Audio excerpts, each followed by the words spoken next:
Chers amis, je vous salue. En cette matinée du mercredi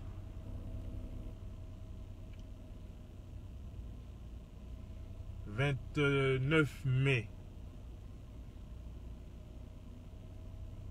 2019, je voudrais assez brièvement commenter un point d'actualité politique camerounaise, à savoir l'information qui a été donnée hier dans la soirée par le ministre français des Affaires étrangères Jacques-Yves Le Drian, s'adressant à la Commission des Affaires étrangères au Parlement français. Double information selon laquelle, premièrement, la France est très inquiète du fait que la situation sécuritaire, notamment au nord-ouest et au sud-ouest, est en train d'échapper totalement au contrôle du gouvernement de M. Paul Biya. Ça, c'est la première information de taille que donne la puissance française, qui est pourtant la puissance parraine du régime Biya. Et il y a une deuxième information de taille qu'a donnée hier, et elle est disponible sur le site de RFI. Eh bien, information qu'a donnée le ministre français des Affaires étrangères, Jacques-Yves Le Drian, à savoir que la France, à travers la bouche du président de la République française, Emmanuel Macron, la France a pris son téléphone à travers la bouche du président de la République française, Emmanuel Macron, et a appelé la présidence de la République du Cameroun, en particulier M. Paul Biya lui-même, pour lui demander de libérer immédiatement et sans condition le président élu du peuple camerounais dans les conditions du 7 octobre 2018, le professeur Maurice Kamto, et toute la direction de l'opposition, afin d'entamer la recherche d'une solution politique aux problèmes qui se posent actuellement au Cameroun. Bien sûr, M. Jacques-Yves Le Drian n'a pas désigné notre leader, le président élu de la République du Cameroun, Maurice Kamto, par l'expression président élu. Il a utilisé une formule qui n'est pas rien, puisque M. Jacques-Yves Le Drian, ministre français des Affaires étrangères, a dit que la France s'inquiète d'obtenir le plus tôt possible la libération du juriste internationaliste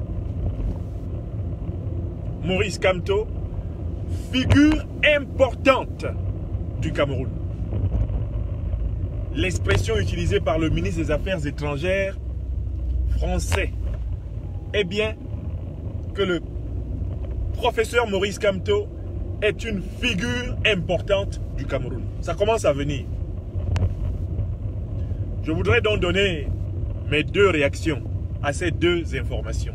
Premièrement, sur le premier point, nous sommes ainsi rejoints au niveau de l'analyse géostratégique et géopolitique de la situation au Cameroun. Nous commençons à être rejoints dans tout ce que nous avons démontré, à savoir que la crise politique camerounaise, notamment la crise anglophone et la crise démocratique qui couvre tout le pays, ne pouvait pas être résolue par la force. Nous l'avons démontré par plusieurs fois.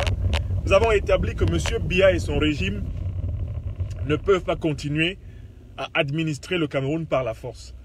Parce que la population du Cameroun a atteint un seuil démographique, parce que les forces politiques au Cameroun ont atteint un certain degré de maturité politique, tel que M. Biya, en choisissant d'utiliser sa milice tribale, satrapique, pour martyriser et brutaliser matin, midi et soir notre peuple, M. Biya s'expose à provoquer une guerre civile généralisée à travers le pays en restant dans la logique politique de son régime actuel. La France rejoint le même constat. Nous devons nous en réjouir, car c'est elle qui est la parraine du régime Biya, elle est la parraine du régime Ahidjo, elle est la parraine du régime néocolonial et postcolonial camerounais. C'est elle qui a instauré ce régime, après avoir mené une guerre d'écrasement contre le mouvement indépendantiste camerounais de l'Union des populations du Cameroun, qui voulait une décolonisation authentique, contrairement à la décolonisation en réalité truquée, dont beaucoup de pays d'Afrique francophone ont dû bénéficier en raison de leur braquage militaire, braquage économique, monétaire, braquage diplomatique, braquage géopolitique par la puissance française. Le deuxième point qui est important, c'est que non seulement la puissance française reconnaît que le président Maurice Kamto et ses compagnons, Christian Penda Ekoka, Albert Nzongan, les Marius Tala, les Alain Foguet, les Célestin Djamin, les Michel Ndoki sont en prison, les Valsero sont en prison de manière injuste. La puissance française reconnaît que toutes ces personnes sont des prisonnières politiques et qu'elles doivent être libérées sans condition, car les motifs avancés par le pseudo-tribunal militaire pour les retenir en prison ne sont pas valables. Mais ce qui est encore plus intéressant, c'est que la puissance française reconnaît que le président Maurice Kamto a une légitimité politique camerounaise incontestable. Je dis bien une légitimité politique incontestable au Cameroun. Donc à partir du moment où la puissance française le reconnaît, nous avons là un nouveau seuil. Alors, je voudrais quand même dire que ce n'est pas étonnant que la France le reconnaisse après les manifestations du 18 mai 2019 à Paris, où la France s'est rendue compte qu'il y avait une formidable diaspora camerounaise et que cette diaspora était prête à battre le pavé en rassemblant dans Paris de 500 000 à 1 million de personnes d'origine franco-française, d'origine franco-africaine dans les prochains jours. Le message est bien arrivé à M. Jacques-Yves Le Drian, le message du 18 mai à Paris. Ils ont pris la mesure de la situation. Ils ont découvert qu'il y a une diaspora camerounaise qui s'éveille et que ce sont les murs de Paris qui vont bientôt trembler si la puissance française ne révise pas sa politique en faveur du peuple, des peuples africains, du peuple africain du Cameroun et non pas de l'élite corrompue qui tient ce peuple en otage. Je vous dis que ça n'arrive pas par hasard. Le message est en train de bien passer. Le message de notre peuple, autant sur le territoire national que dans la diaspora, est en train de bien tympaner les autorités françaises. Ce n'est pas un hasard si ça arrive après le 18 mai. Ce n'est pas un hasard si ça arrive après que nous ayons annoncé des mobilisations encore plus intenses. Non seulement au Cameroun, mais ici dans la diaspora. Mais je voudrais assez rapidement conclure ce point en vous disant aussi ceci. Il ne faut pas se tromper sur la signification de cette demande de libération. Il ne faut pas que le but de la lutte du peuple camerounais se réduise à la libération des innocents qui de toutes les façons devaient être sortis et ne devaient jamais être entrés en prison puisque les vrais coupables sont dehors.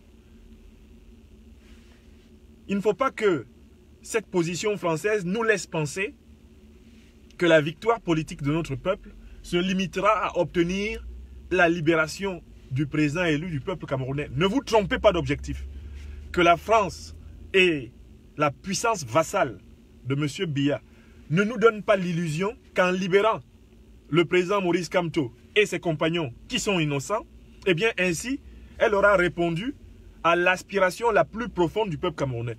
Oui, le peuple camerounais tient à ce que toutes ses filles et tous ses fils soient libres, surtout quand ils sont innocents, parce qu'ils n'ont pas commis de crimes, ils n'ont pas commis de délits, ils n'ont pas commis de contraventions. Mais le peuple camerounais doit récupérer toutes ses libertés. La libération annoncée du président Maurice Kamto et de ses compagnons ne doit aucunement démobiliser le peuple camerounais. Il faut aller jusqu'au bout. en récupérant toutes les libertés fondamentales que le régime Biya a confisquées depuis bientôt 40 ans. Liberté de manifestation, liberté d'association, liberté de réunion, liberté de mobilisation. Il faut que le peuple camerounais prenne la rue dans tous les cas.